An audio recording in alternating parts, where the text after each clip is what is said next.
ஈஸியாகவும் சிம்பிளாகவும் நெய் மீன் கருவாடு வறுவல் எப்படி செய்யலாங்கிறத பார்க்கலாம் வாங்க. தூத்துக்குடி கருவாட்டு கடையில் இந்த வாங்கின நெய் மீன் கருவாடு தான் இப்போ செய்ய போகிறோம். அப்பா வாசமே செமையாக இருக்குது. அப்போ ரொம்ப தூக்கலாக இருக்குது. நம்ம சின்ன சின்ன பீஸாக இது கட் பண்ணி எடுத்துக்கலாம். முதல்ல சுடுதண்ணி ஊற்றி 2-3 தாட்டிக்கு மேலே கழுவிக்கணும். மஞ்சத்தூள், கார அளவான சாம்பார் தூள் அப்படியே நல்லா பெரட்டி வச்சு போட்டாதான் சூப்பராக இருக்கும்.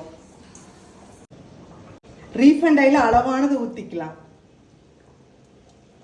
கருவேப்பிலை போட்டுக்கலாம். பெரட்டி வச்ச நெய் மீன் துண்டுகளை போட்டுக்கலாம். பாருங்க எடுத்து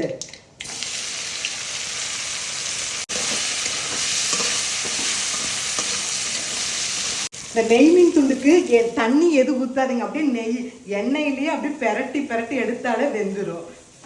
இது அளவான உப்பும் இதுலேயே இருக்கும். சுவையான நெய் மீன் கருவாடு ரெடி.